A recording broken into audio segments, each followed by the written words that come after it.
Tenor drummers, so the next lick in our queue is the 2014 Bluecoats Drum Feature. But before we jump into that, there's something we need to work on. I was looking over the lick and I noticed something a little odd. There were 4 eighth notes, but a 4 written above them. And I thought, well, that's strange. They're just eighth notes. Why would you have to specify that there's 4 of them?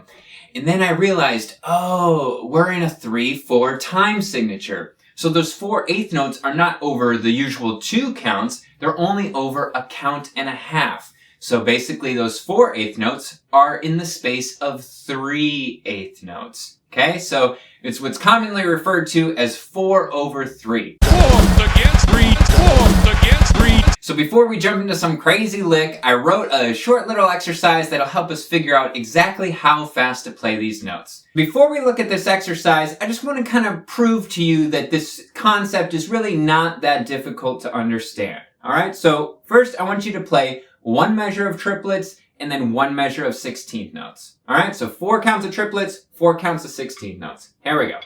1, 2, here we go. 1, 2. Now guess what? You just played the first line of the exercise. The only thing that's different is how our wrist strokes relate to the metronome, okay? So the metronome is going to be basically just clicking more often than what we just played. Looking at the first line, we basically have 2 measures of eighth notes, again in 3/4 time, so 3 counts of eighth notes in each measure, and then we go into our 4/3 feel. And you can see there's 2 groups of 4 in each measure. And again, each measure is 3 counts. 4 against 3, 4 against 3. So I have my metronome at 100 beats per minute, and I have the eighth notes on there as well. And let's just play the first 2 measures. So I'll still count you in with 4 counts. Here we go. 1, 2, and here we go. Looking at the third measure, we're going to be playing now 4 notes where normally 3 eighth notes would be, hence the 4/3. So it's a little tricky to just kind of jump right into that measure. So let's go ahead and play the first and second measures and then half of the third measure. Okay, so we're going to end on the and of 1 on that third measure. 1, 2, and here we go.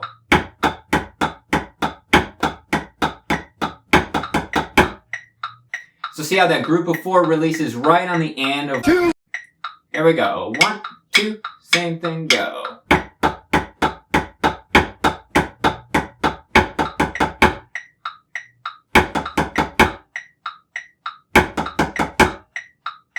Alright, so now let's do the whole third measure with the first and second. 1, 2, and here we go.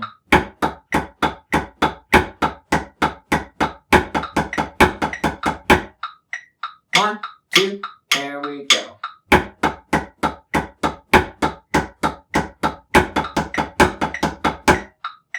See, I was a tiny bit fast on that one, okay? So it's not always going to line up perfectly, but you need to realize if you're going too fast or too slow.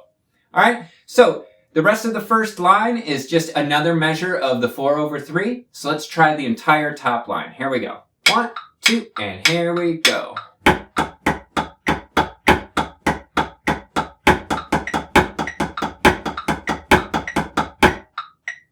So make sure you're listening for that checkpoint, that downbeat of the 4th measure, okay? That should be lining up right with their metronome. Here we go. 1, 2, and ready, go.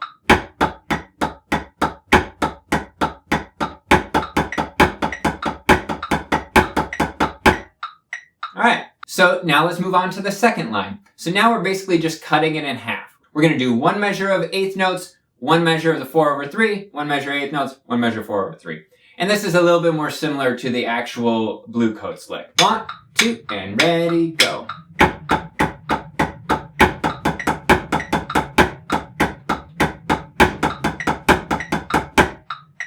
2, and 1, 2, here we go.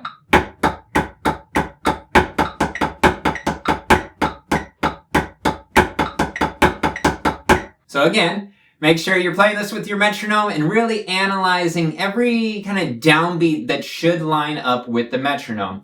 And the easiest one is going to be the downbeat of each measure, okay? If you can also hear for that and of two, for the beginning of the second group of 4, that would be great. That's why I have the 8th notes on the metronome. But at least try to listen for the downbeats of each measure. So line 3 is basically taken from the tenor solo of this section of the Bluecoats music. And you can see it's a little bit tricky. We basically start our group of 4 on the and of a count. So it again gets a little trickier, but the nice thing is then that group of 4 finishes on the downbeat of a count. So that makes it a little easier to make sure we're lining up with the metronome. So just looking at the first 2 measures, we're again going to start off and establish our 8th notes. And then the second measure, we play those 3 8th notes, which gets us halfway through the measure, and then a group of 4. This one will be off the left. So we're going to play our group of 4, and then that release of the group of 4 will be right on the downbeat of measure 3. So let's try just those first 2 measures. 1, 2, and here we go.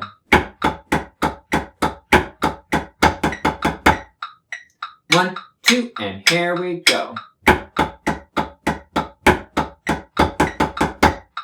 Alright, so the third measure of the third line is a little tricky. We basically just play 1 8th note and then go back to our 4/3 pattern, and then finish out the measure with some more 8th notes. So again, this is pulled directly from the tenor solo part of the lick, so we are going to have to do this. So let's just figure it out now.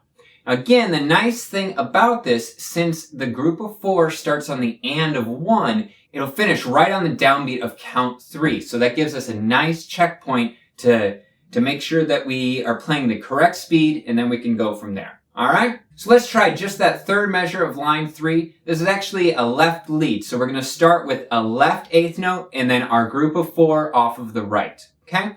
And then we will finish the group of 4 right on the downbeat of count 3, play another 8th note, and then the release of measure 4. 1, 2, here we go. 2, ready, go. So it's a little weird starting that group of 4 on the and of 1, but just use that and click of your metronome to make sure you're attacking it right with that and then releasing on count 3. Alright, let's just try that whole line 3. Here we go. 1, 2, here we go.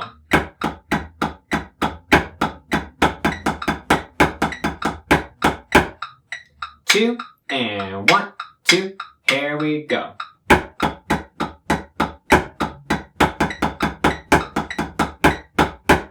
Alright, so that was pretty tricky. I was tending to be too fast on the 4/3 patterns. 4th against 3, 4th against 3. So make sure you're holding back and not rushing through that. Alright? So let's go ahead and take a look at the 4th line now. So the 4th line is basically the same exact thing as the 2nd line, except for we're going to do 16th notes instead of 8th notes to start. Alright? So we're going to do 3 counts of 16th notes, and then 3 counts of the 4/3 pattern. So let's go ahead and give that a shot. 1, 2, and here we go.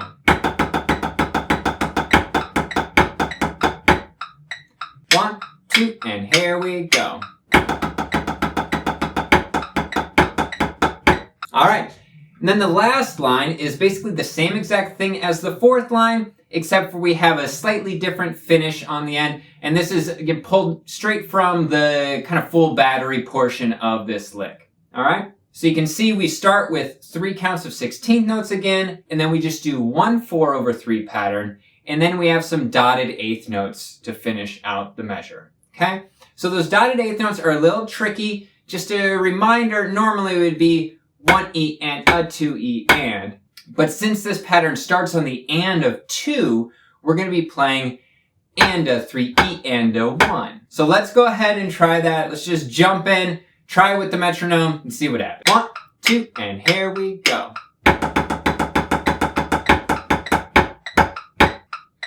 1, 2, and here we go. So that's a tough pattern as well. Again, my tendency was to play the 4/3 too fast. I kept having to pull that back, and it's especially tricky going from the 16th notes from the previous measure, because you're playing so fast, and then you really need to rein it in to get that 4/3 pattern in time. I prefer doing it line by line. You know, if you want to run the page down, that's great, but really just line by line will really help you out in figuring out how fast to play these notes. So like anything, take this one slow, be your own worst critic, and I'll see you soon with that Bluecoats lick. Alright, tenor drummers, see you in the next video.